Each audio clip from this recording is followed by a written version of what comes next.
This is RSBANDB Update, episode 621, recorded Thursday, June 1st, 2017. Bombshells and Nuzzels.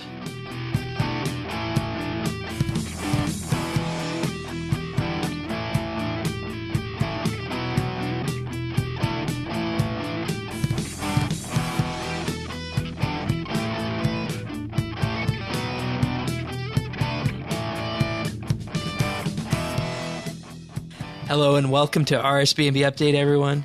Tanis and myself are here this week, as we are every week. Thank you for joining me back, Tanis. Thank you. Also joining us this week is someone who you might remember from a long time ago of RSBANDB Update history, Magic King 610. Hello. You have recently come back to RuneScape for a bit and wanted to join us on the show to offer your opinions on this week and some Menaphos things, and I don't know what you're going to be offering your opinions on, because this week was kind of a non-update week, wasn't it? Yeah, well, we'll see what happens. There's still been some stuff. Yeah, and you doubted me that we would have a show this week. No, I doubted that we would have an update section this week. Well, here we are. So, anyways, this week, regardless of the fact of being a non-update week, no patch notes, no ninja fixes, nothing from that regard, we do have episode 4 of The Road to Menaphos, in which this week they are talking about the various factions that will be at play inside Menaphos. So, each of the 4 corners of the city will be ruled by a specific faction, and of these factions you'll get reputation, unlock cosmetics, and bank deposit box in each of the factions for gaining reputation there. And you might be asking, how do you gain reputation? Well, you gain reputation by doing things around the city and gaining XP in those skills inside the city. So, first question to you guys, with this faction and reputation system, you guys think this is a somewhat more laid-back way of unlocking aspects of the city rather than having, just a huge list of things that need to be done inside the city, which, I'm assuming there will be, but at the same time, it just seems more laid back, because they say, go get XP, go train in the city, and you'll gain reputation. Yeah, I like the system. I think it's kind of borrowing a little bit from the God Wars 2 reputation type of faction deal, but this is like on a skilling level. So right. I think that's kind of cool. The other key, and we'll talk about this a little more in depth later, but you have to reach a certain level of reputation to unlock some of the quests that are further along in the expansion. Yeah, and that's something we weren't really aware of until we heard this week. So, as you said, more on that later, because there's a whole live stream on that this week. So, on the surface, it looks as though Menaphos, is a smaller piece of content than Prif was, which is probably true in terms of the grand scale of how many skilling activities you can compete there. But there's definitely going to be a lot to do, I think. So, with that being said, I don't know, maybe we were a little bit too conservative in managing our expectations over the last few weeks. No, I don't think so. I think, of course, I'm the kind of person, I'd rather take a conservative view of it, and then anything on top of that, it's just gravy. I want to be surprised. I want to be happy, and I think that's exactly what could happen, and that would be great. As we're learning more, I'm still very cautiously optimistic, but I am very optimistic, and I do kind of see a method to their madness. This is really focusing on the banding of levels, which is one thing that they had really been talking about, how at different levels it's going to be really, really good XP, and then as you progress, it feels a niche, which is what I thought it would be, but they're really kind of driving that home, which I think is good. Yeah, and they definitely need that for mid to high levels. What do you think, Magic? I did notice in the video they were talking about new ways to train Slayer, so I'm very interested to see what that'll be. Yeah, that's going to be the $1 million question with it going to 120 Slayer, how this dungeon comes out, because I think we have only well, we really haven't seen many skills go to 120 because both Dungeoneering and Invention were released with native to 120. So we kind of knew what was happening when those were released. But this is going to be the first time that an existing skill has been taken to 120 and content is being created for it. So I don't know. You're right. That's going to be very interesting to see how that goes forth.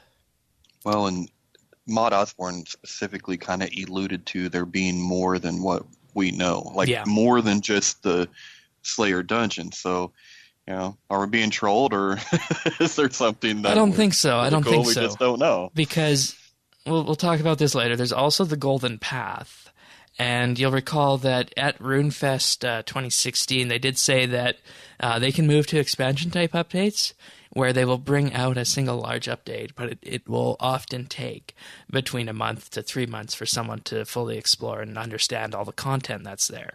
So it's fair to say there will be hidden content inside Menaphos that we're not aware of when it actually releases. And once again, hidden content is going to be the name of this week's podcast, because we do have a little update on a other piece of hidden content in just a little bit.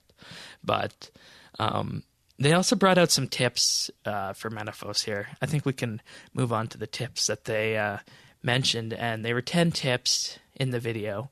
The first one being that the Pyramid Plunder set that you can currently get in-game will now teleport you to Sophanum once this update comes out.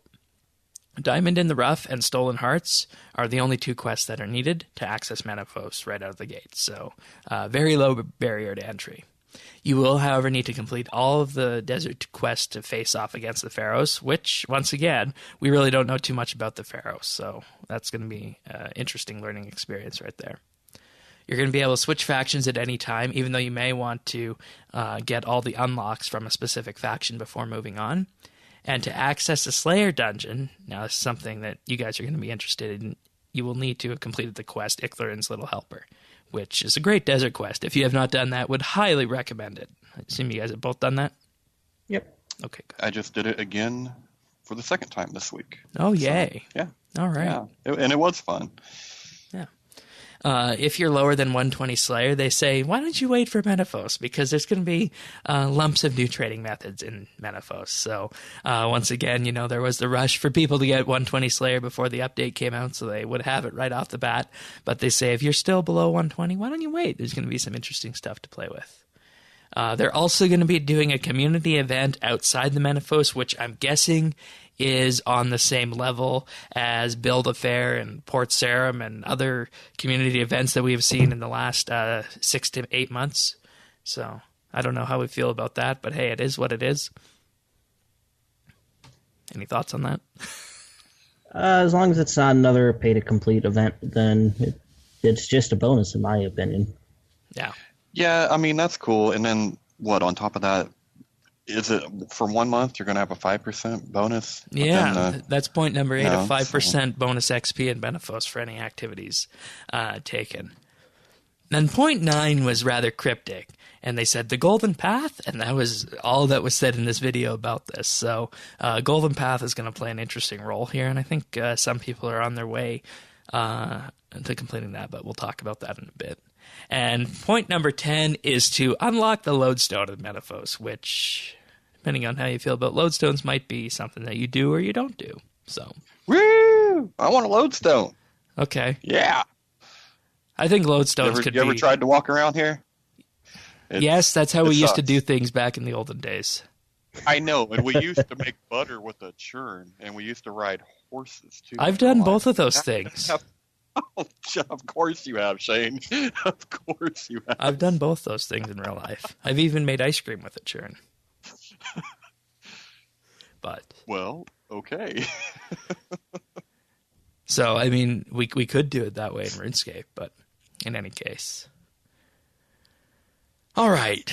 So, Tanis, you watched this week's live stream about the quest and the city quest and the lore that's going to be focusing in there. What are the core bullet points everyone should be taking home from this week's live stream? Okay.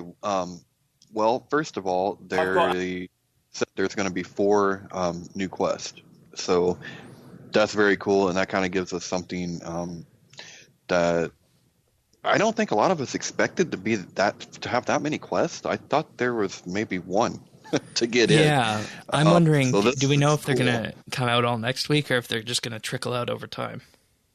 Well, one of the things they said in the live stream, one of the reasons why we are getting this amnesty period for the comp and trim comp players is because some of these quests and some of this content is locked behind certain levels of reputation for the different factions. So you will have to earn a certain level of reputation, and then that would unlock the quest. So I'm assuming that they're there. It's just you'll have to, unlock it through getting, the right amount of reputation. Another way besides just skilling, I thought this was kind of cool. There's going to be a city quest. So this is more like kind of like the bottle quest you talk about, Shane. But probably even smaller than that. Like these are more like a fetch quest, essentially. Oh boy.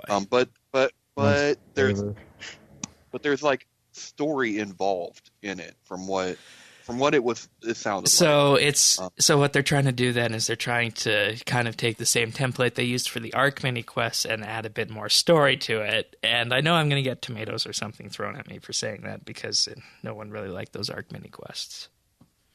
But that's how they described it. That's what they compared it to. So, I mean, pretty spot on. But there is more lore and more story that's fair then. To. That's fair then.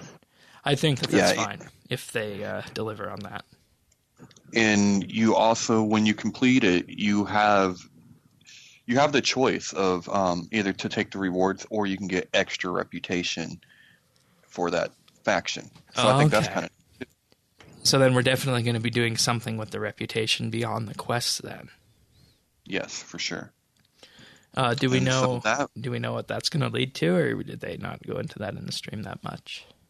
I know there's going to be some, of course, cosmetics and things like that, but I don't know. That could be some of the stuff that we have to find out.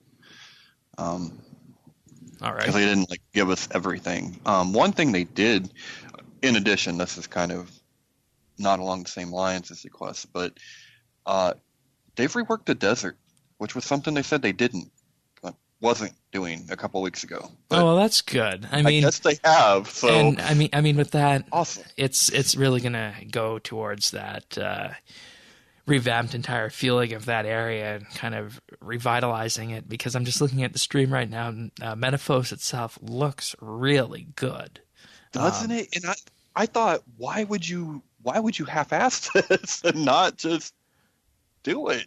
So I'm really happy about that.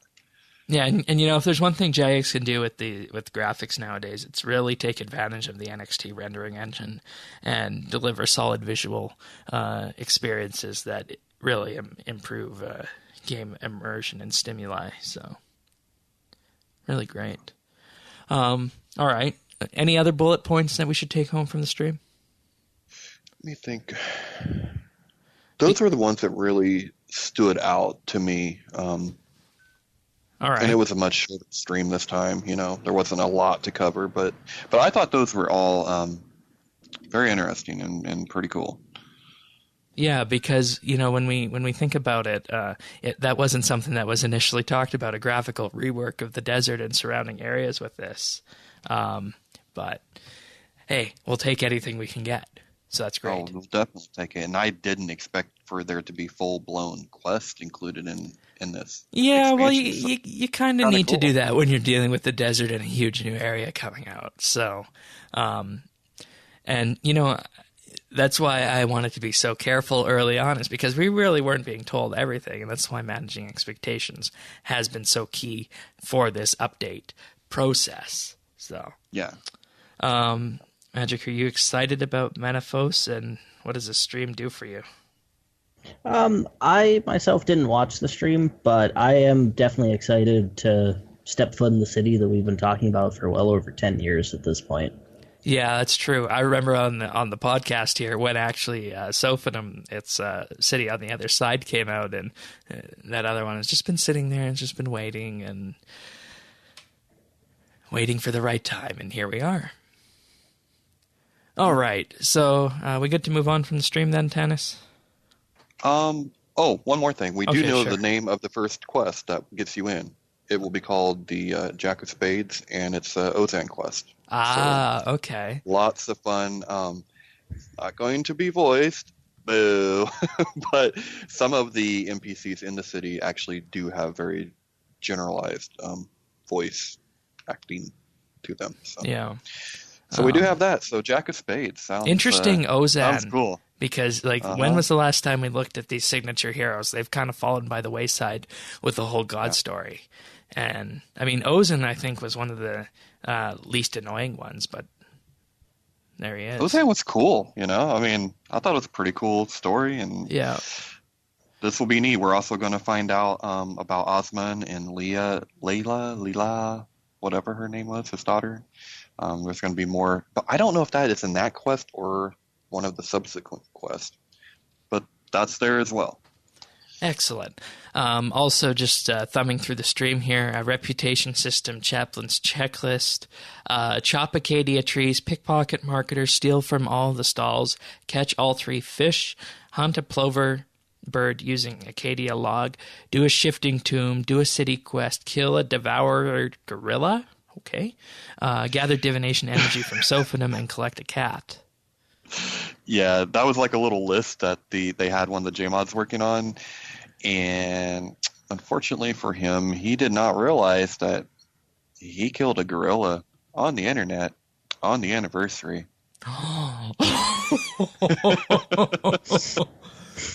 Yeah. Oops. I knew that anniversary was close, but I didn't know that we passed it. Oh, it was the day of the live stream. You should have saw the chat that day.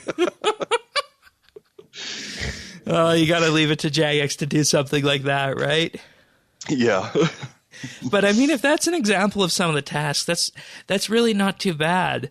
And I don't want to necessarily pass judgment on this before it's time, but that, in some ways, kind of feels like what we should have had from the Ark. Yeah, I'm still trying to be cautious, but feeling better this week versus last week. See, I told you you would. I told you would. Yeah, most definitely.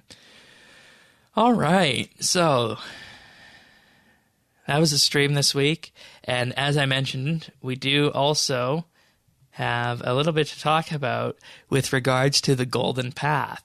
So, the Golden Path, for those of you unaware, is basically a treasure hunt throughout the internet and through RuneScape that is going for some end goal. And we didn't know what the end goal was initially, and it was later revealed that the end goal is a prize pack of a Menaphos themed item in game, and 3 people will get the grand prize of an all expense paid trip to RuneFest this September for people who successfully complete the Golden Path. So that is the stakes of the Golden Path. So are either of you guys following this at all? No. Okay. I am absolute rubbish at riddles and stuff like that. So. Okay. Yeah, after going through the Sombra one in Overwatch, I just kind of stopped. Yeah, that's actually what this has been likened to, except maybe making a little bit more progress on this side of it with a clearly defined outcome. So, okay, so Questcaping from ClanQuest provided a great overview of what the Golden Path has been and where it's been going so far. And ultimately, the Golden Path just started with a string of symbols that was seen in the single frame of the Menaphos cinematic trailer that was released a couple months ago.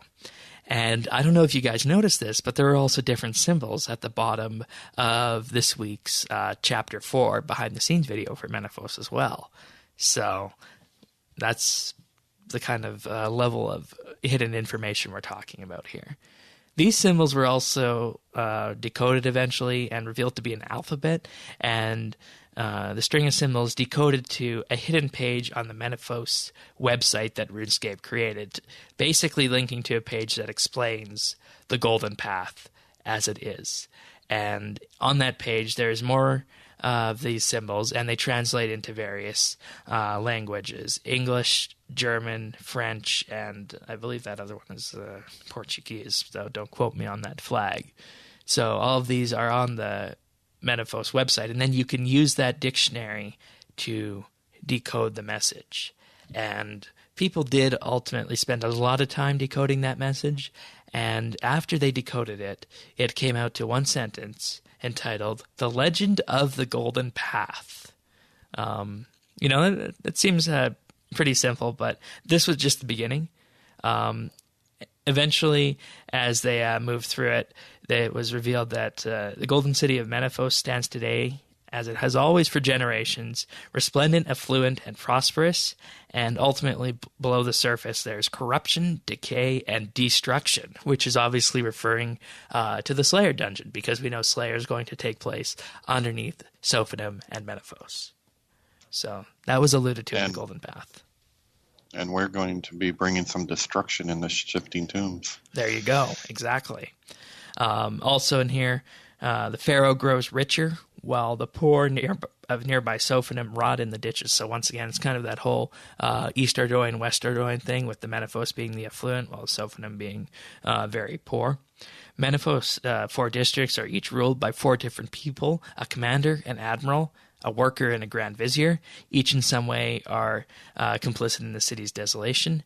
And these 4 faction leaders each have a different story that can explain the Golden Path and basically unlock the true secret of Menaphos. So, they said it's a once-in-a-lifetime reward, and that once-in-a-lifetime reward, of course, is the all-expense-paid trip to RuneFest. And they did also reveal a secondary page through the source code of the previous HTML page that has a link to an Instagram profile. And this Instagram profile links to Admiral__W. We don't know exactly what is on that page to begin with, but it's interesting that Jagex is going to the full level of having pages inside the HTML comments of it. So, what do you guys think of that mechanic of forcing people into the HTML code? I'm completely lost, but it sounds cool. But I don't know how you would even do that. I've always been impressed with how deeply people dig into these, and sometimes the rabbit holes they go down are just fun to laugh at later on. Yeah, and, I would say that would be the normal case if Jagex didn't provide that, yes, you guys are on the right tracks. That's what we've seen so far. So I'll continue on with this. Following this Instagram profile, over 5 days, each of the photos in here ultimately spelled out the name Waded, which was entered into the sundial north of Menaphos, which had all of the symbols on it. And then after you completed that, you received a chat box message that gave you the next part of the challenge. It says, "The Admiral is pleased with your progress so far. Now is not the time to stop. You have set the bar. In the month of May, the 9th, tune in. It's all fun. Your journey down the Golden Path has just begun." So that... Is there a live stream on the 9th? Exactly, and that was Shifting Tombs. And the hint that came out of this was the fact there was a cat plushie on the table with a YouTube logo on the collar, but at the same time... that JMod never put it down. I thought it was the weirdest thing. That's right. He had it the whole time. And then after the VOD was put up, and they put it up on YouTube, someone found a frame of this video with a frame that had a YouTube play icon of this cat. And there was a meow sound effect played at the exact same time with the picture of the corrupted thrall that was on screen. And that effectively pointed people to the Menaphos micropage for the corrupted thrall, which is, of course, on the runescape.com/Menaphos website. And on this website, you then had information on the corrupted thrall and more information in the source code of the page. And one of the images was corrupted. So if you opened it up in a hex editor, it formed an ASCII art Reddit logo Yes, I said that word with the words hero batal. Hero_batal. And basically what this means is someone opened up the image editor in a program that lets it see the raw data values of the image so it can be manipulated on a byte-for-byte value. And lo and behold, the ASCII art was in there, pointing people to this Reddit account. And then this is where it got, as you said, a wild goose chase, pointed people to r/the Golden Path, talking about how pointless a revolution was, and there were comments made a long time ago to the effect of, we are workers, we were born to it, and we will die to it too. Daydreaming anything different is a waste of what little life we have. So, okay, so we've left RuneScape, we've left the RuneScape website, we've left YouTube, and now we're on to Reddit. And then also, Batal had some information entered in the sundial. If you entered that name in the sundial, it was given as well. It says, find me as a friend, outcast, risk-taker, underdog, memorandum, shadow. And the initials of course, these words spell out forums. So this is, of course, going to the forums now. On May 15th, an account called Vizier E posted in Arabic saying, catch me if you can. It also posted the following day something along the lines of the clues that had already been there. JMod forum posts edited by Vizier E had also been found, one as far back as 2011, and one of the edit hints that there are 9 almost 2 weeks later, and they've found 4 of them thus far, to search through the rest on the forums. So, ultimately, it was found out that the name of Vizier E was Asan, which could have been brute forced by people trying Arabic names that started with the letter E. Google also found a chatbot called Grand Vizier E, which, believe it or not, is an actual chatbot with the Menaphos logo. So Jagex did build this. If you go to rebot.me/Grand Vizier E, you get this chatbot. Why do I get the feeling that this is all a ruse? This forget about the tickets to RuneFest. This is an audition for MI6, right? I mean, yeah, wow. And at this point, you would be thinking if you were being led around, but at the same time, more information surfaced, including a video featuring letters called Commander A, spelt out by the alphabet with a Twitter logo. So this, of course, pointed people towards a Twitter account called Commander A, and on these 2 Twitter accounts, there's actual data there. And a photo was revealed of the Grand Vizier, Eason, Commander A, Admiral Wadid, and Hero Batal. So far we've revealed 4 different people who hold the keys to Menaphos, and we have the Twitter account and Reddit profile for 2 of them, and there's more information that hasn't been found. So as a result of this, as of May 25th, that account started tweeting, and this kind of threw people for another loop on the 25th. It said, I'm a fake, so people had some questions about that.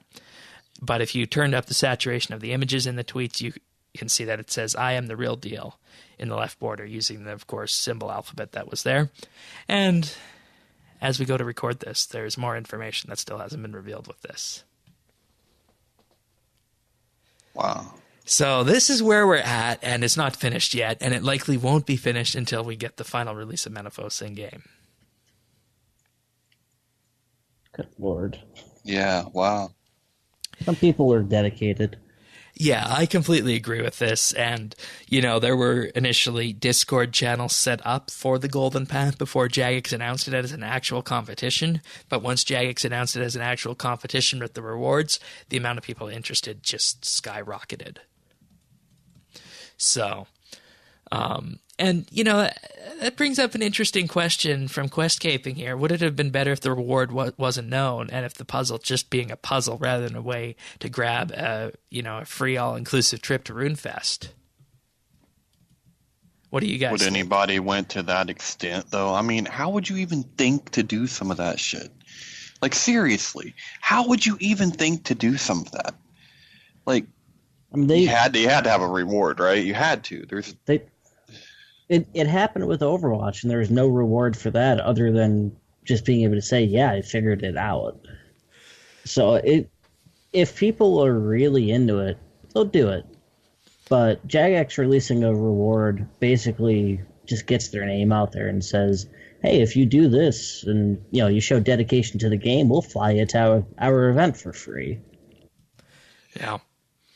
And Questcaping's feeling is that it's caused too much of a change in the community, and people have discovered the challenge who normally wouldn't, and ultimately it's being driven by people who want the prize more than people who are just there for the puzzle, and ultimately it's also resulted in people withholding information to prevent other people from advancing on it. I mean, we can go down the rabbit hole that is the RuneScape community, but I don't think anyone wants to sit through that one. Oh, we do that every week, so I mean, if you have something to say about it, please do. I mean, if that is really the thing that people are complaining for changing the community, then I am very, very surprised. Yeah, okay. Then we're not doing too bad, right? Yeah. I am going to partially agree with what Questcaping said in relation to the competition. If you are doing an all-exclusive trip to RuneFest, at least make it raffleable. Raffleable. Is raffleable a word? Or is it raffleable? I don't know. I just made up a word. I believe you did. Yeah. I'm pretty sure it's a made-up word, Shane. Yeah. I think, especially with the state of the RuneScape community right now, I can't say nobody would have done it, but very few people would have done it if there wasn't a reward, because everyone's all about the XP gains. And XP wins, there are the lore hunters would do that. I know there are people dedicated enough to the game who would still complete it. I don't like the side effect of this, that it's resulting in people holding back information on this, because at the end of the day, if it's turning people into assholes for this. I mean, yeah, but they probably were already an asshole to begin with. As with any competition, it will bring out the worst in people. It's a very true point. I mean, withholding information is minor. Honestly, it's not like they're trying to kill people to get the info. Anyway, I don't know. I'm not a puzzler, so I guess I don't understand it like you guys do. Because I'm not even involved in this, and I wasn't even going to decode an alphabet for this. I'm there to play RuneScape. I'm not there to spend hours upon hours decoding puzzles. But I do commend the people who have done that. Yeah, I'm sitting back and watching and going, "Oh, that's cool." Also, most of you don't have a life at this point. And hey, we're going to learn lots of lore from it along the way, so that's great. Yes, we are. Yeah. This is a great way to learn about the city, I think. Yeah, I agree. All right, so from one questionable update to the next. This week we have an update on Hazelmere's Signet Ring. Yes, the ultimate hidden update of 2017. You guys will recall Sirion and I had great discussions on this at the tail end of March about exactly what was going to be happening with this ring and whether or not it was real and what it would do. Well, this week we have information. As of now, there have been 2 or 3 of these rings dropped in game. One of them didn't even know that he got the ring because he was AFKing Dark Beasts.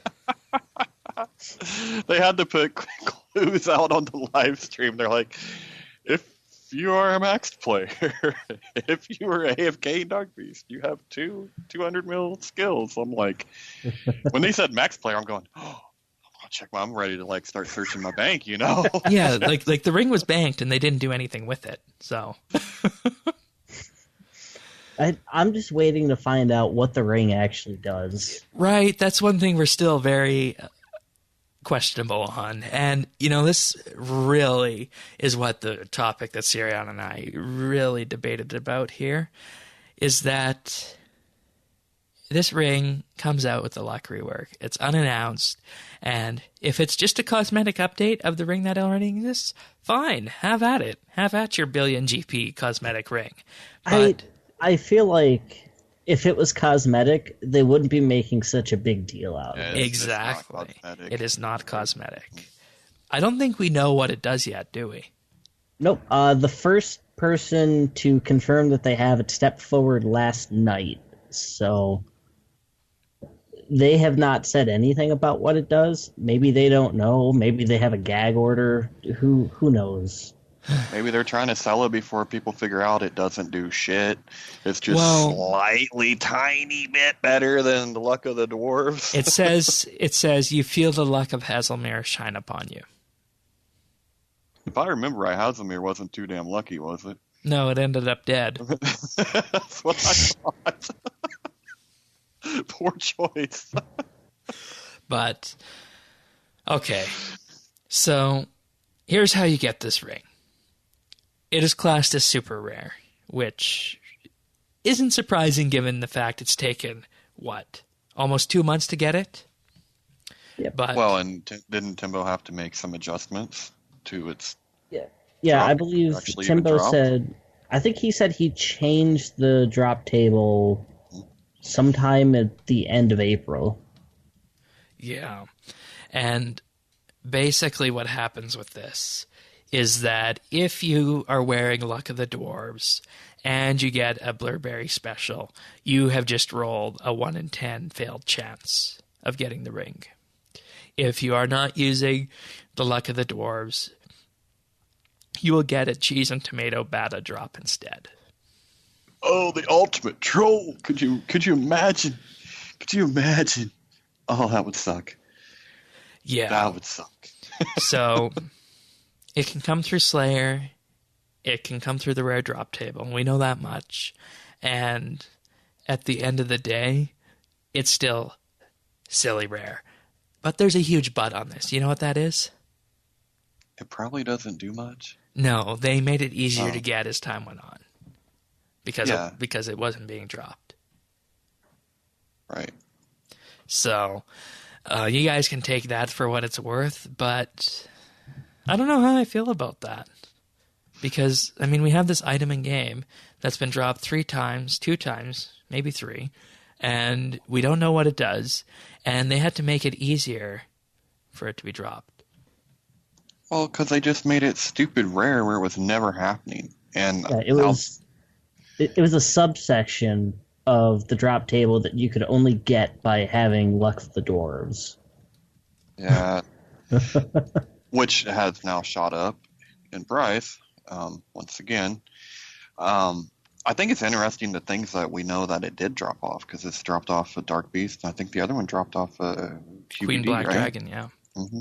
So who says you can't make money at QBD? Come on. And apparently there was no server-wide announcement for it because private chat was set to off. Yeah. I really don't... It's a ring. It's a luck ring. It is not worth your stack. I'm sorry. It's not... It won't be. The only reason it's that way is because of the scarcity. Oh, and the third one came from... Or, no, the guy was on Black Dragon but was selling or at the Queen Black Dragon. We've got archived Reddit posts happening here. I mean, I know with Luck of the Dwarves, it's the same strength as all of the combat rings. Mm-hmm. But it's 3 in 1, plus basically a steroided Ring of Wealth. It's nice to have, at least. Yeah, I mean, hey, maybe it would give similar combat stats to like a Death Ring or something with the added luck bonus. But I don't think the luck bonus is going to be that much more than a Luck of the Dwarves. There's just, I just don't think it could be. Yeah, and maybe you've hit the nail on the head. Maybe they've added. Sorry. No, go ahead. Maybe they've added a 5th tier to the drop table that we don't know about yet. And that was leading into my next comment, is that, if these things start getting dropped and, we go a week and let this person have this ring for a week and try and sell it for whatever they can, or maybe not. I do think Jagex should come clean and tell us what it does, because we now know there is an extra effect. We need to know what that does and how that's going to be affecting the game, and how these small amount of people who have this ring are going to be influencing the game. We need to know that. Yes, I completely agree. Yeah, and at the same time, if you got more money than sense and want to drop 30 bill on it. Yeah, we've already got a pool going. Their money. We've already got a pool going in the Bits Bytes clan chat. A few of us or friends chat rather, a few of us that if any of us get the ring, we're selling it and we're buying party hats for everyone. Yeah, I'm curious when they're finally going to release the info, since it has been 2 months and people are starting to get them. Yeah, you know what this means? It's time for me to start doing Slayer and combat again.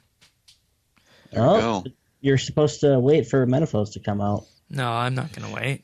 Maybe. You know, Shane, this would be a great time because it is the skill of the month. That's right. But I didn't sign up for that. Oh. I have a feeling you could change that if you really wanted You're to. right. I could change that if I wanted to. Somebody that, you know. But anyways, the ring has been dropped 2 or 3 times, and the players have acknowledged having it in at least one of the cases. One of the cases had to be PM'd by Mod Timbo, and we don't know what it does yet, but we do know there is a secondary effect, and Jagex should ultimately come clean on that. So I think I'm content to leave this ring where it is right now, unless we get any more information coming out in the near future.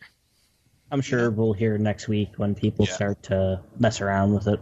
Yeah, or definitely. people may stay quiet so that they can get a good price on something that really isn't worth all that much.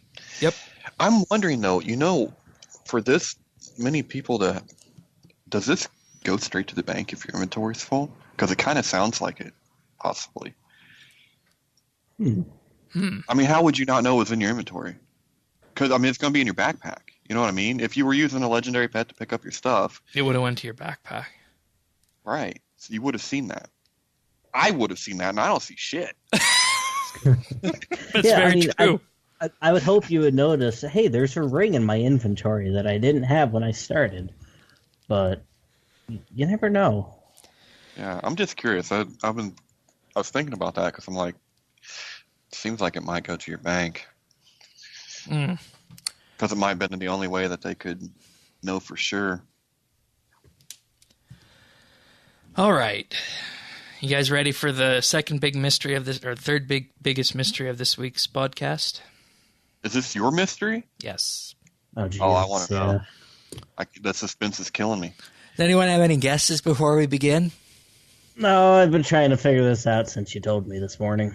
Does it involve nuzzling? That'll be later on the podcast. Oh, no. But thank you, Tennis. You're welcome. All right. So you guys will know that in RuneScape I have an affinity for farming. And I think as a host of this podcast, it is also a job of mine to understand how the game works from all perspectives.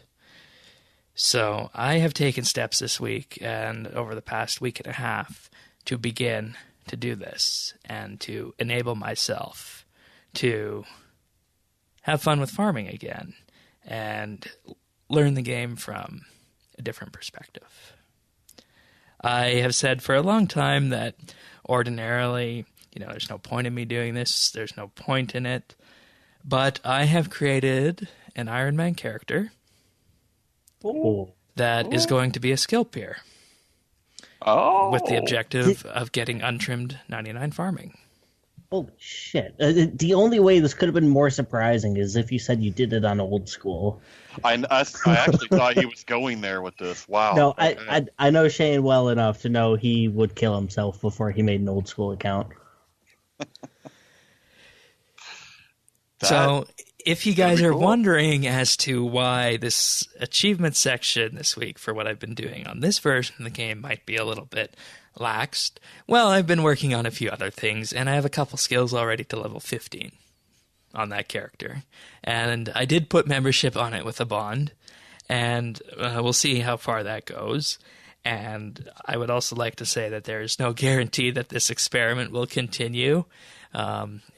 If for some reason the account get ruined, or there's for some reason a huge roadblock towards the goal, but the goal at this point in time is to work on an Iron Man character skill peer for untrimmed farming by way of thieving seeds and chopping wood to get nests. If I can get nests before it's time, then we'll do that. If not, then we'll have to find another way to get there. But at the core of it is that I would like the character to remain level 3 if possible. So that severely limits me for what quests I can do. So it means that I can't do the Kingdom of Miscellanea to get seeds every week, because that requires Fremenic trials and combat skills, which I said I would like to maintain the character to be level 3. So it's going to be very interesting to see what can happen with this. And I think this is about as 180 degrees away as you can get from the standard RS3 playing experience. Not only handicapping yourself by being an Iron Man character, but also handicapping yourself by not getting any combat XP. Also a 180 from the normal Shane experience. Really? You think so? I mean, for as long as I've known you, you've been so anti-skiller. And now you're saying you've made an Iron Man skilling account. Yeah, because to get 199 and 199 only. Well, I mean, there will be other ones. Like, I do hope to eventually retrace my initial steps of getting other 99s that I initially got.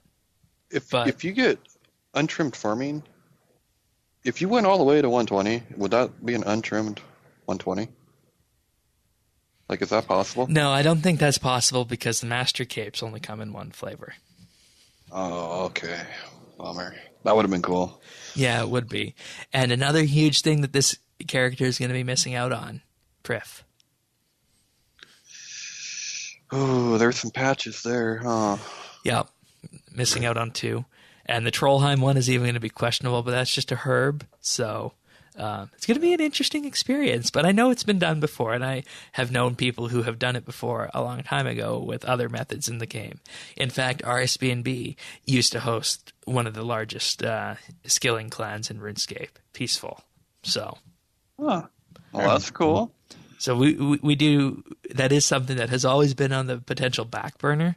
But, just given the fact that I am almost at level 99 fishing, just through attrition of doing day-to-day tasks in RuneScape, and that I am almost at 99 mining by just doing day-to-day tasks in RuneScape, and I'm holding that one until the mining and smithing rework comes out. But just because so many levels, it'll be out next year. But just because I'm... They've done that for 2 years. Well, they had to scrap it, but more topic. That's topic for another show. But the thing is that so many of my skills are getting so close to 99. I feel that by the end of 2018, if I just played normally, I could potentially max myself without trying. So now is the time to do this. Embrace it, Shane. Embrace it. Come to the max skills. And see, that's the reason why I've been so reluctant about it, is because I don't like doing skills just for the sake of doing them. I do them when I have something to do in game. But because so many of them are getting to that point just through day-to-day activities in game, it's time. All right. So in some ways, this is a double-pronged announcement. It's a double-pronged announcement of an Iron Man skiller and the announcement of a potential maxing in 2018. Oh, that would be cool, man. We'll have to have a party. Yeah, I think we will for that one, if that happens. Yeah, for sure. But more so for the untrimmed farming. Well, as long as it's a party. But what's going to be really interesting, more so than the fact of just doing it, is going to be seeing how the early stages of the game have changed and what kind of comforts are available to people to complete that. So that's what I'm going to be looking out for. So lots of interesting learning to come in the future, I think. Oh, it's so much. In a way, it's a lot funner the second time through, because I'm kind of doing that but I'm not limiting myself with a Iron Man. Yeah, I mean, one of the classic examples I have to give the first day is thieving. I get to level 5 thieving, and you can thieve the bakery stall. Let's go to Ardoyan. But you go to Ardoyan, and there's level 21 guards there watching it. And that wasn't a problem the first time around because I was level 40 or something, so they were no big deal then. So it's a really interesting perspective, both from an Iron Man and from just being level 3 combat. Should have made it a hardcore Iron Man. I wasn't willing to do that. So I know this is going to shock a lot of you guys out there, but I figured this is the perfect avenue to explain this on a non-update week and talk about it. I think it's cool, and I admire your enthusiasm there. And if you want to throw just an added level, just because you're not punishing yourself enough. Have you ever thought of like trying to buy your bonds through your farming income? That will definitely be possible once I get to around level 35 farming or so, definitely. Really? That's okay, cool. All right. And you might say, it's an Iron Man, you can't use the exchange. Well, the way I thought about doing this is that, so I can get to level 35 or level 38 to farm Toad Flax on the Iron Man character. That's fine, but I can't sell the herbs. Okay, I'm fine with that. So what I can do instead is I can farm the herbs on my main account, sell them, and buy the bonds with that. I don't think that's too much cheating. Some people might. No. And I think that's a fine way of doing it. I think that's perfectly acceptable. So that is what's going to happen. And I'm glad that I waited till now to announce it because I think I can hear the surprised look on both of your faces. Yeah, I'm pretty shocked. Like it's like a really cool idea, and it's going to be very challenging. Yep. Yeah, this will be a fun journey to watch. Oh, I bet it will. Anyways. I also enjoy watching you suffer, so this will be... Oh, I enjoy watching you suffer as well. The love, man. Back at you. The love Back at you. All right. Well, if you guys don't have any more questions about this venture, we'll move on to smashing relics from Treasure Hunter this week. Yeah. The update that I still haven't seen, no matter how much I try to. Yeah. Well, from the 31st to June 5th, they are running the Smashing Relics promotion in Treasure Hunter to, of course, coincide with Menaphos. And you're going to be able to get a number of unique items on Treasure Hunter, including Monkey Mace and Monkey Hats. Also, Shark Fists. The Alchemist Amulet is coming back. More D&D tokens, the Tazar Whip, Coin of Balance, and Samet Gloves. Seriously? What are you saying? They've brought back a lot of the old stuff. Yeah. I didn't even know that stuff was included because I haven't gotten any of that. Oh, I bet you have to buy keys to get that stuff. No, it's in your normal. On top of that, you're also supposed to be able to just find them in-game by, training skills. Really? Yeah, they say up to 2 per day, but I've yet to see one. I think I've gotten more than 2 per day. It's 2 per day from skilling, and then however many you get in Treasure Hunter. Oh, okay. The Samet gloves are coin-generating gloves. Those were out in 2013, so it's been a while since those have been there, and it makes sense about why, of course, we would have that. Golden City, golden coins, right? Yeah, okay. Shark Fists, I'm not sure exactly what those are for, but the Monkey Mace and Monkey Hats, definitely still on that same monkey bend from during that stream. Okay, uh-huh. That was definitely something, wasn't it? Guys. Yeah. Wow. In any case, that is on Treasure Hunter this weekend until Menaphos arrives on the 5th of June. All right. You guys ready for our discussion topics of the week? Yeah. Yep. So the first one is from Pernasius, an audio question. G'day guys, Pernasius here again with a quick question this week. Do you think it is time Jagex made Extreme Potions and Overloads tradable on the GE? These were released in 2009 and have been pretty much superseded by the combination potions from Prifddinas now. This would be a good opportunity for skillers to make pretty decent money from Herblore again, as well as helping out the high-level PVM community who really don't like spending time making them and then putting them all into the combination flasks. Perhaps one caveat would be that a player needs to have the relevant Herblore level to be able to use them, so as to keep the integrity of the potion. But after 8 years and newer potions out now, my belief that this is the time. Especially since Jagex did set a precedent for this with the Judo potions, which were initially untradeable, but changed to tradable with the release of Prifddinas and the Myla clan back in 2014. Many thanks for the entertainment each week, and may your gains in Gielinor be plentiful. All right. Right. I think I am uniquely positioned to answer this, but if either of you guys have something burning, I'll let you guys go first. I mean, I'm fairly positioned as well because I've got about 1,500 of them. My bank says yes. The rest of me says I don't see why we can't make them tradable at this point. All right. How about you, Tanis? I don't really feel the burn on this one, but no, I'm kidding. I think, great idea. And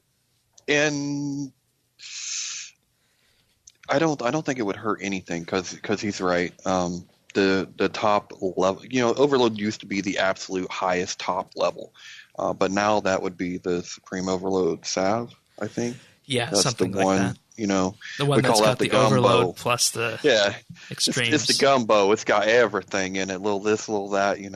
All of it. So you make a good gumbo, Tanis? I do. Oh, good. So I think this would be, yeah. I mean, why hasn't it happened yet? All right. The money-making side of me says yes. And, I think that you could pull this off, but there would definitely need to be some strong limitations on this in order to allow them to be in the position that they are in and remain in that position so that they don't become the next superset that was in 2003. So I think you can do this if and only if you do two things. The first thing is ensure that these combination potions never, ever drop from an NPC. Oh, yeah, I agree with that. Number two, completely rebalance the NPC drop tables to fix the problem that they have right now with dropping tons of herbs. If you do those two things, I think you can pull this off. And I think it would add value to high-level herblore, and not only to high-level herblore, add value to Prif, because you can get all these combination potions and whatnot from Prif as well. So it would definitely add value to that. And, looking at what is tradable now for combination potions, you only have the Super Melee potion and the Super War Master potion that are tradable, in addition to the Super Prayer Renewal potion that are tradable in terms of those combination potions. So that's only 3 out of the entire one that are available. And then you end up with people like me who are, buying far skillers who do Herblore on double XP week, and you end up with 1,000 of these potions and you're never going to use them. What are we supposed to do with them? So I think, yes, definitely it should be done, but only if those two things can be guaranteed upon. And I say if those two things can't be done or are not done, then it shouldn't happen. Because it's about time that we start seeing some of these NPCs be rebalanced to ensure that their drops are fair, and, that fighting NPCs isn't the best place to get herbs for the skill, right? So... Well, and I mean, I completely agree. I was even thinking about this kind of after our discussion last week, and I thought that's something that should happen with or without this. Like, I think you're exactly right. We need this. The resources should come from skillers. I know it sucks, but it should. And I know people are going to, I know this is going to be very controversial, because people get all buggy about GP in the game, but I would rather PVMers and Slayer, what have you. I'd rather monster drops for coin and let the skillers do the resources. That's what they do. I think it'd be better. I completely see where you're coming from and can totally agree. I don't think you're going to get any blowback at all from the skilling community. I think you will get blowback from the PVM community on this. Oh, I'm sure. I'm sure. But you know what? You've had your moment in the sun for a long time. Yeah, I mean, I think PVM is fairly set with clue scrolls, especially with the luck update. Because it just takes one of those and you're set for a long time. Yep. Oh, I know what you're talking about. You going to be sharing that later? Yeah, I guess I can. Okay. Oh, you're going to be spreading the wealth? We'll see. All right. But yeah, I think that's a definite agreement from all sides here on that. Yeah, something like that should happen, and, it could ultimately come with reworks to the Herblore skill, though I think Herblore is in a good spot right now. It just needs a little bit of rework on the primary resource gathering side of it. So, thank you, Pernasius. Next one from Wolfie. With Menaphos and its quest coming out, what are your experiences for the quality of these quests? I believe they stated that there would be 4 quests total, and although I did not personally read the news myself to avoid spoilers, I'm already worried for their quality. I'm afraid these will be really short introduction-type quests, which will ultimately lead to nothing in the big picture of the player. Jagex wanted to move into a concept where your choices make the world around you, and I have yet to see that happen. Do you guys believe we'll see big choices regarding the player, or especially the signature hero Ozan in these upcoming quests? Well, would the questers like to begin? Oh, I don't know where to begin with this. His points are entirely valid, I think, but... Yeah, I think at least half of them are going to be introduction quests. 1 or 2 of the quests may be more in-depth, maybe establishing more history on the city. I don't foresee them really allowing big choices, such as killing off characters, because that just makes for plot holes upon plot holes. And it's very hard to write for as well. Like, we still haven't got the replayability yet for Sliske's Endgame from last year. Yeah. Yeah, because say, half the people kill Ozan off. Well, what are you going to do for the next desert quest? Yeah. I think that just addressing this one point, the ability to make big choices in these quests and, character-wise choices like that, I think that was something that was done specifically for the God Wars series and will continue on into the Elder God series. I don't think we'll start seeing that in other quests unless Jagex starts a quest line specifically to do that. As for what we can expect to see from 4 quests, I would expect one of them to be a mini quest to kind of introduce Menaphos, and the other 2... I would say mid-range, probably bottle-like quests using the assets in Menaphos, and the 4th one will probably be some kind of crowning quest that might advance some existing desert storyline or start a new storyline entirely. And one thing I would like to see from Menaphos that I'll just say right here that could be done with the quest is a tie-in with the Ark, because if you look at the map, Menaphos is very close to where the Ark Islands start, and there's a lot of interesting things that could be done with that. That'd be cool. Well, for me, will there be choices? No. And honestly, I don't think that's a road Jagex ever should have went down. I just don't think I don't think it really belongs in these types of games. If they are doing really good writing and really good storytelling, we don't need to choose. I just think it creates more problems than anything else. I think when it comes to the kinds of quests we're going to get, there will be a variety, but let's think about what they've said, what we know already. So we know there's 4 major quests, and we already know what 3 of them is going to be about. Yeah. So we know that the introductory is the Jack of Spades. That's kind of like a Robin Hood character that's going to be dealing with Sophenheim and Menaphos, right? So we know that, and that's an Ozan quest. Cool. I like Ozen Quest. He's a character. Probably my favorite signature hero. We also know the end, the capstone quest. It's not the end of the desert storyline, but the end of the Menaphos. Like, there's a Pharaoh quest, which is going to explain a lot. That's going to be a fairly big one, I think. So the other things they said was we're also going to learn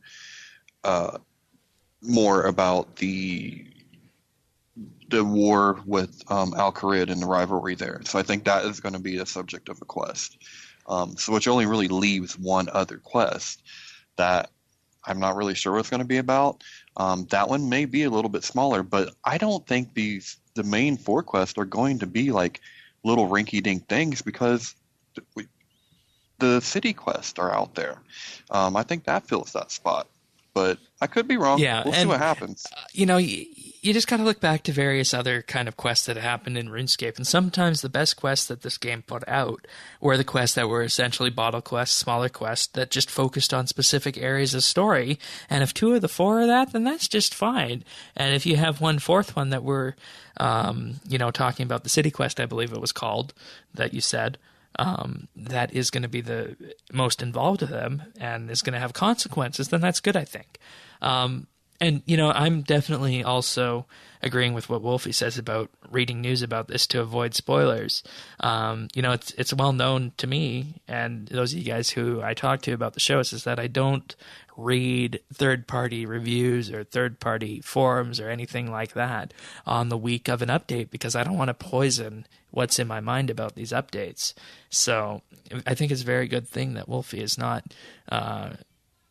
spoiling content about himself here, because that ensures a fresh perspective, and I think that's something that everyone needs to do more who plays RuneScape and wants to comment on these updates, because like it or not, you see things around you and that creates a bias, and that bias informs your opinion one way or the other, even if that bias is not entirely true.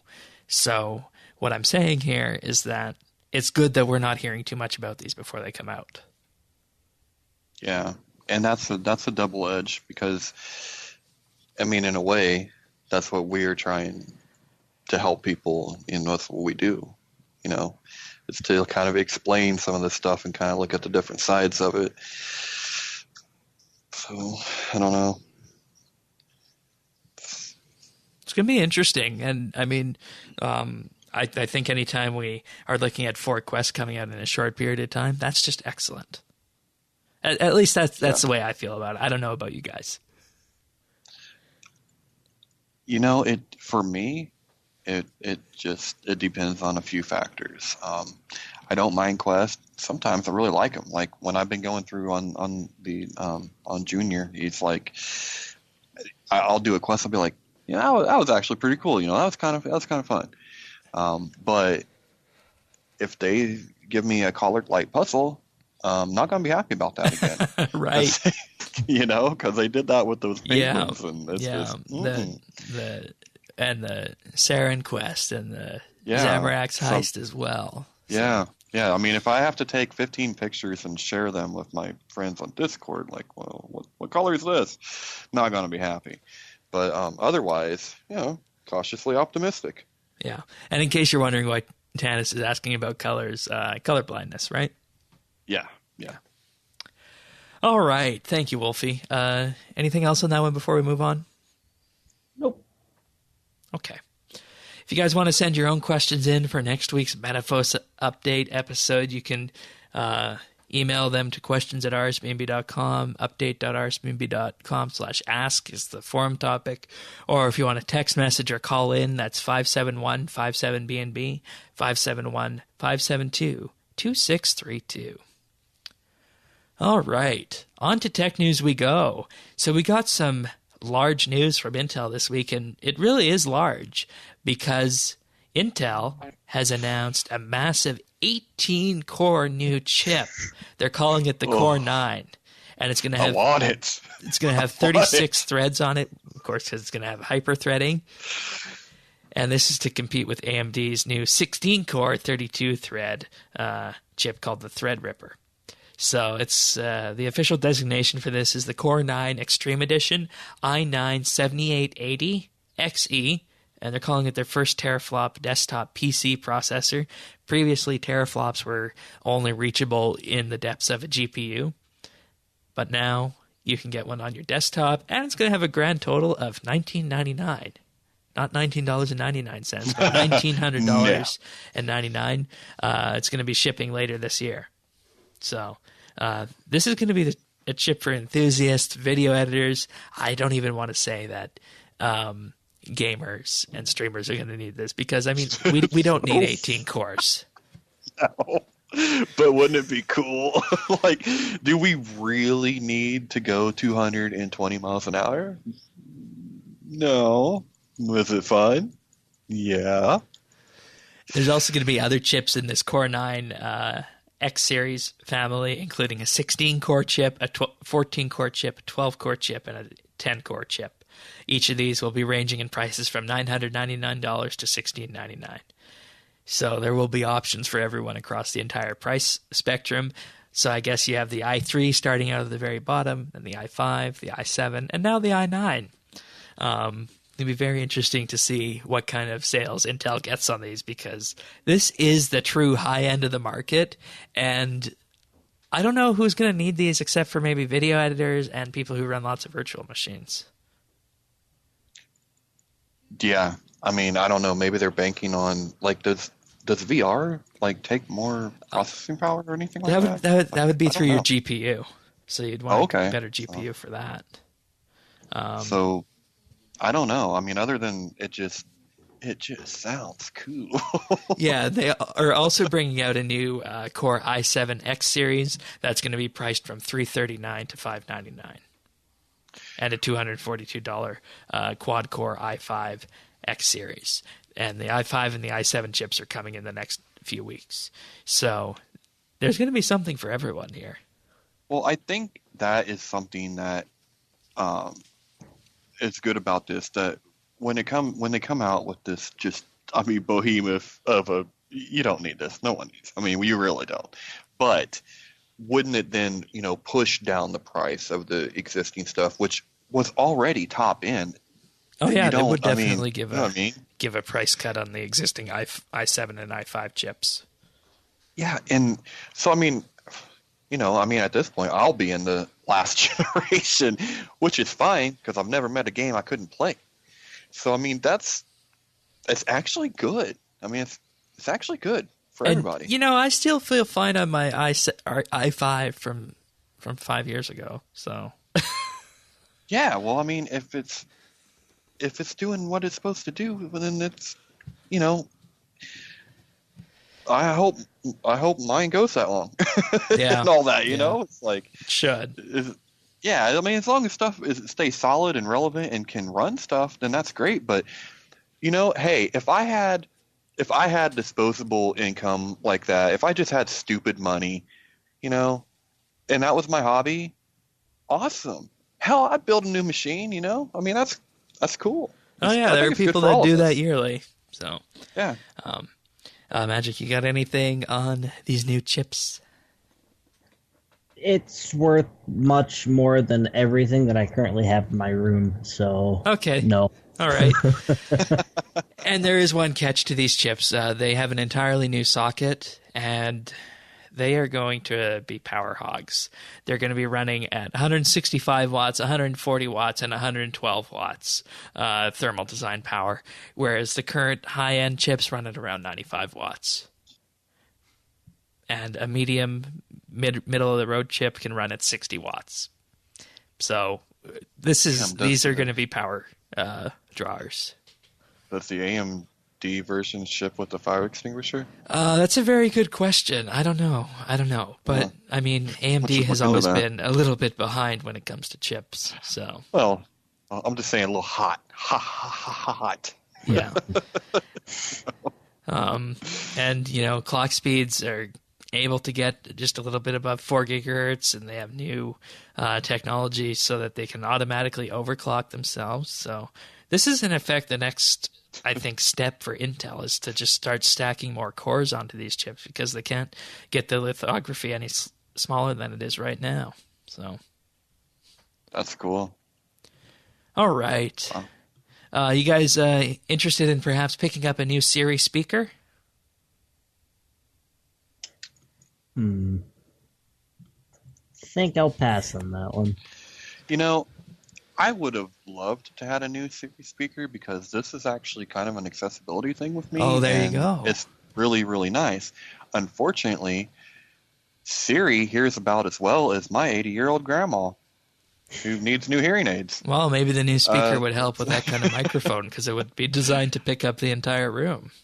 I mean, I can tell her something over and over, like various distances. She's just not bright. I don't know what the problem is. Yeah, and you have hit the nail on the head in terms of picking out what the problem is going to be for this piece of hardware. Apple can produce a piece of hardware that activates Siri all they want, and they can do it quite well. The question is, what kind of data is Siri going to be able to return, and what is it going to be able to do? Because I think it's common knowledge and accepted that right now, if you compare Siri, Cortana, and the Google Assistant, Apple sits in third based on what they can do. So it's definitely something that Apple needs to work on, and we might actually see something from this next week when Apple's Worldwide Developer Conference happens. And that's when they're actually expected to reveal the Siri speaker and put it up for sale. So, if they can change the way Siri works and make it smarter, then hey, they might have a shot in this space. But right now, I don't know. Siri's really only good for doing simple tasks on your phone. That's at least what I find. Well, and she doesn't even do that very well half the time. I mean, I hate that because the reason I use an iPhone is because it does have like great accessibility features. But like I've used an Alexa at my mom's.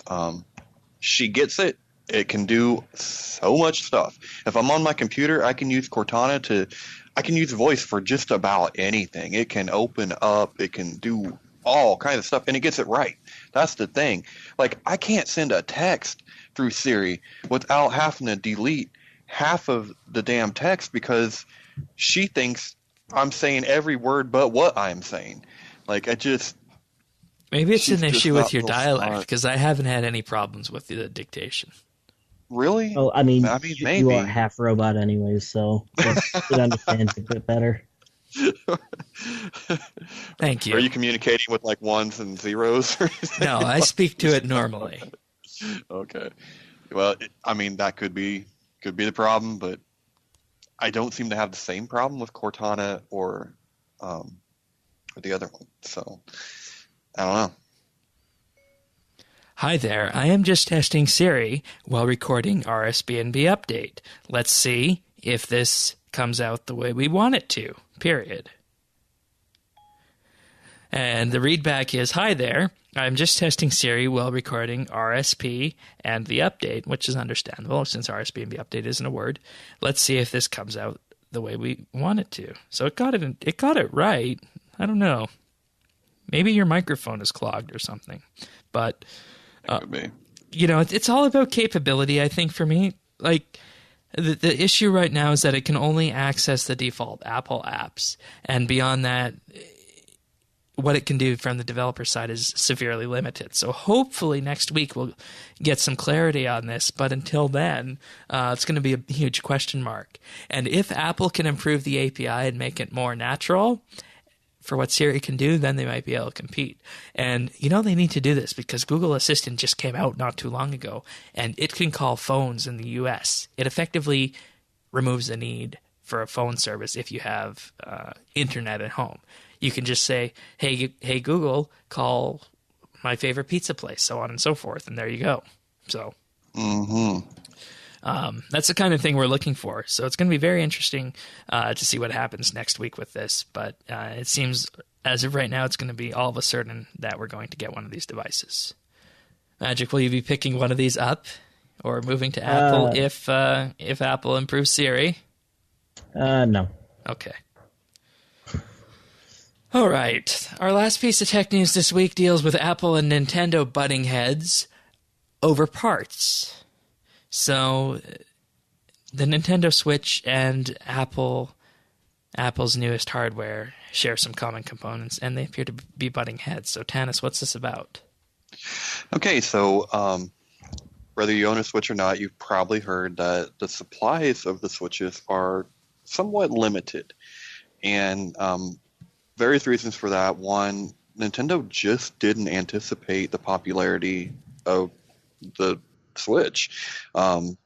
It's actually on par with the Wii's numbers, and that was a behemoth of a console. What it sells, so they're ramping up production, but what they're running into is there are some components. I want to say flash memory being one of them that the new iPhones will be using as well.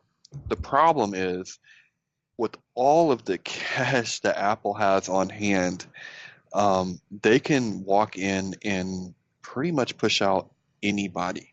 They're going to get what they need and what they want, which puts Nintendo. I mean, and Nintendo's not a small company, but they're not Apple.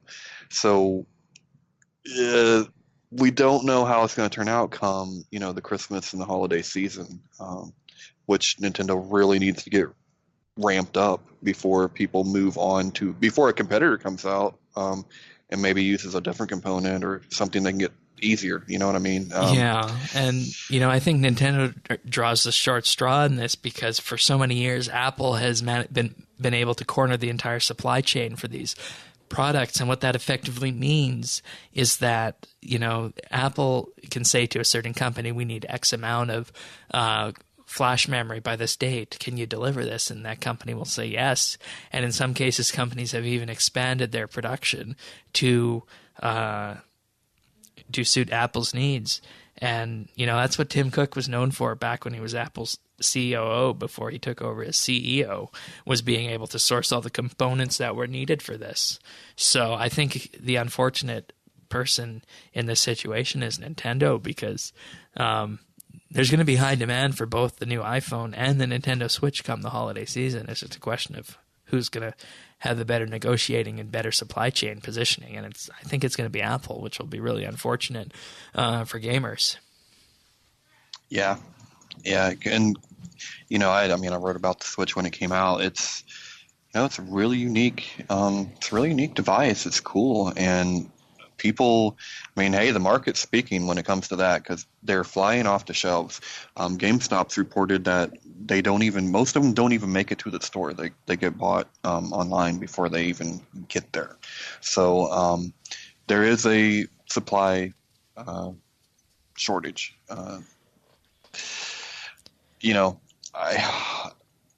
Maybe they make a deal with Apple. I don't know. I don't really know what they do at this point, but don't look for it to be a quick solution. It may run into next year before we really start seeing switches in the numbers that they're going to need to be in. And it's, it's such an important thing for Nintendo as well, because if you look at what their shares have done after the Switch came out, they just shot right up.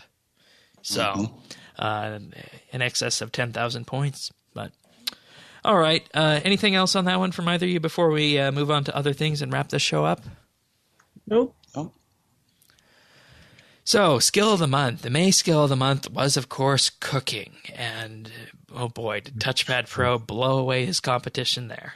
133 million XP gained in this competition. Second place was Flash with 11.5 million XP gained.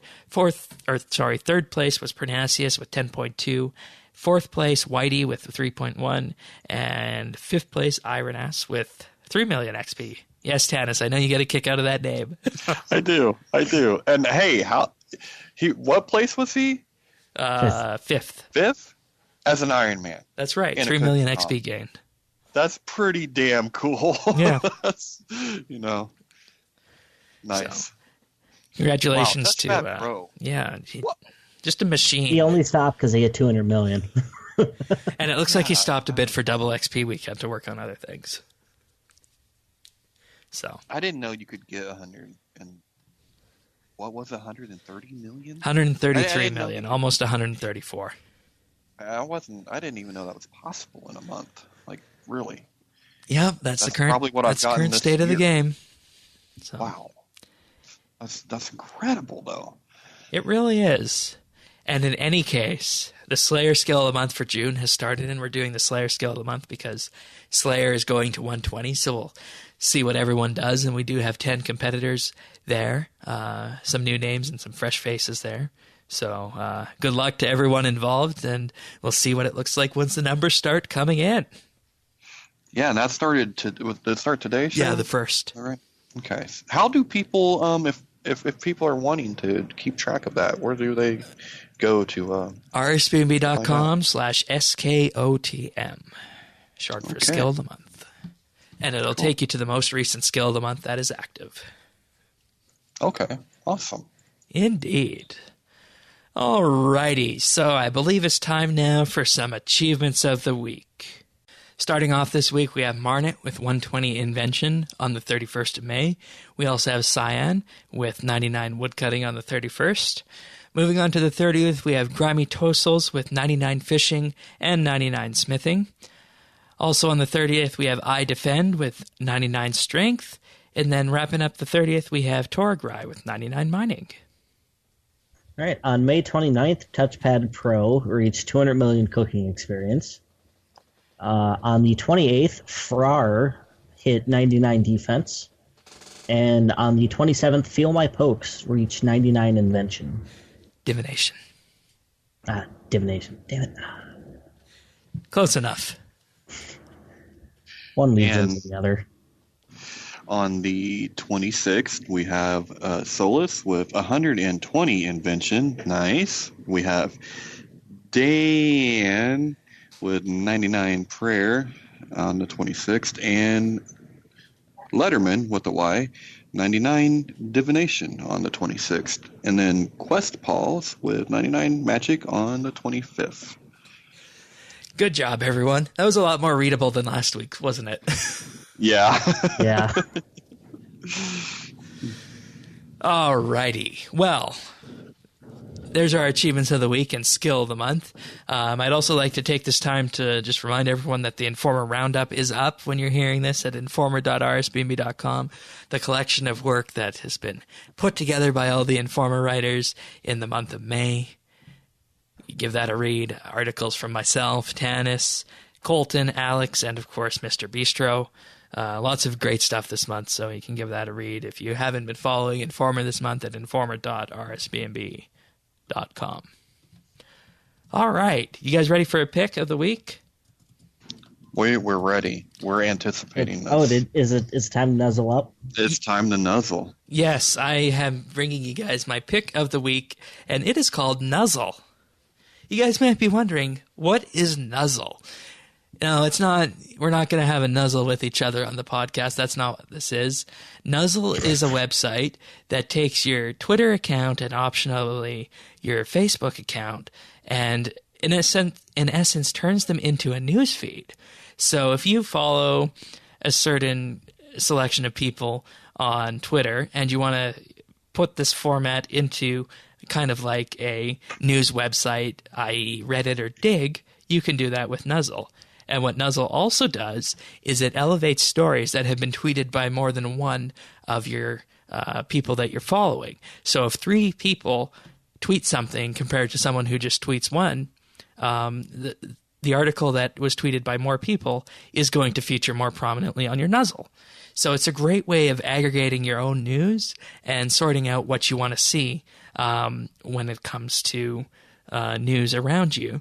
And I find this really invaluable for other stuff that I do regarding aggregation of news and podcasting and ultimately just looking to see what's happening in my Twitter feed. It's a lot better than, relying on Reddit for news, which is severely slanted in one way or the other and can easily be downvoted out of oblivion if people don't like what's being talked about.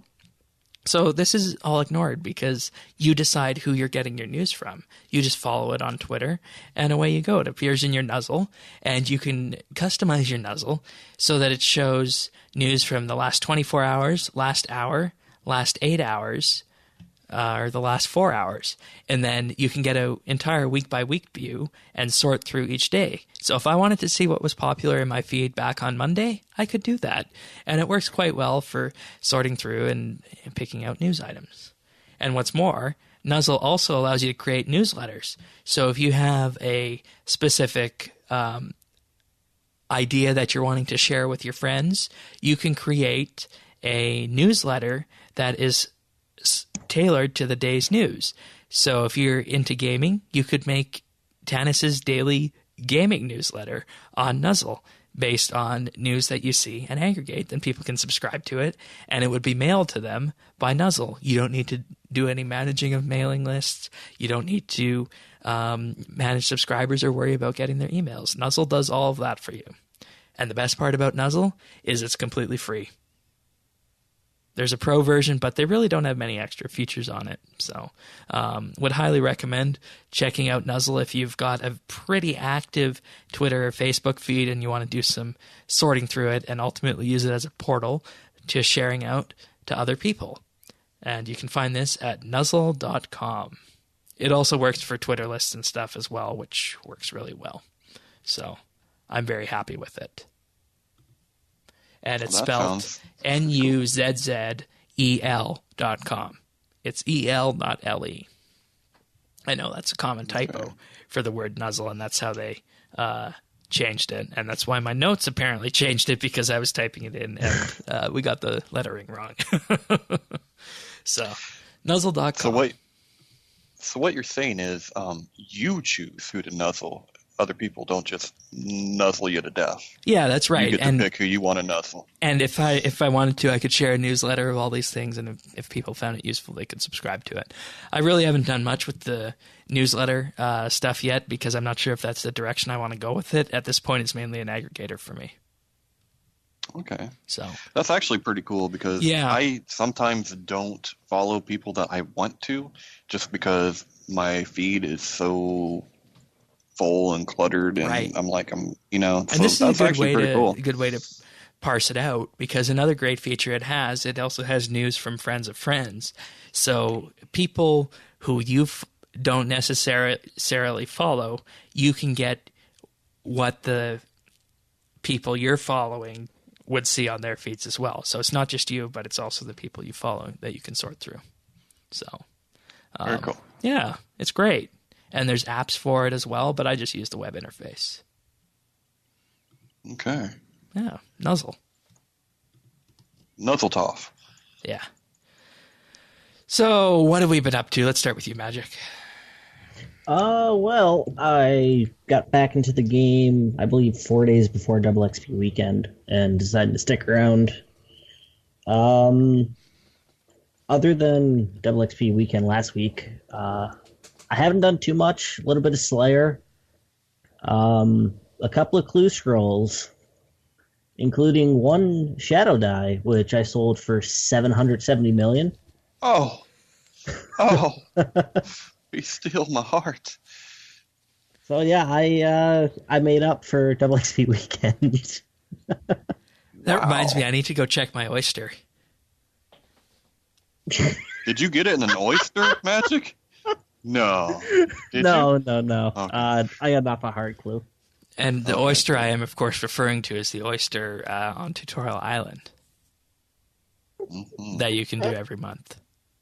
So, all right. Anything else? Nope, that's it. All righty. How about you, Tanis? Well, I have been frantically trying to get my second character up to Menaphos Rex. But I mean, not the basic Rex, but like trying to the optimum stuff. And so done a lot of the fair. That is great for low level accounts, and Hunter agility, actually really good. Do the happy hours. It's too bad there's no thieving there. I know. Yeah. The main I've actually been thieving, pretty much all week until today, where the competition has begun. So I hope you all brought your wood screws, because I'm about to blow your doors off. Yeah. So I should have entered that because I am going to be loaned a Luck of the Dwarves for the month. And, oh, you lucky! I Yeah. so wanted that. Well, see, the thing is, one of our regular visitors in chat and sometimes questioner on the podcast, Thieves, is going away for the month of June. So he said, "Why don't I loan you my ring and a weapon, and you can go do Slayer and go get to 120 and go bring us back that ring that we're all after? Because hey, you've got all these skill pets with not getting that much XP, and you've also got the Black Sand hat, so maybe you could get one of those Hazelmere rings for us." Probably could. He's probably not far off. Oh man, I wanted one of those rings so bad, but I have like 20 fortunate components. So I need 30 more, and that stuff. I hate clues, so I'm debating just buying the Onyx on the exchange, but well, that's the easy part. It's the fortune. no, the Alchemical Onyx. You can buy the Alchemical Onyx on the exchange. Oh, you can. Yeah. Oh, but isn't it? It's like 52 mil right now, or something like that, isn't it? Oh, I thought it was 30. Okay. It has skyrocketed. Yeah. Once the Hazelmere came out. All right, Thieves. I will be taking you up on your offer to borrow that ring for the month when you're out. Yeah. No, the Onyx is 37 million right now. Okay. I'd be surprised if you get it to come in at that, but yeah, that's cool. It's a lot. It's a lot. Definitely is. Alrighty. Anything else for you this week, Tannis?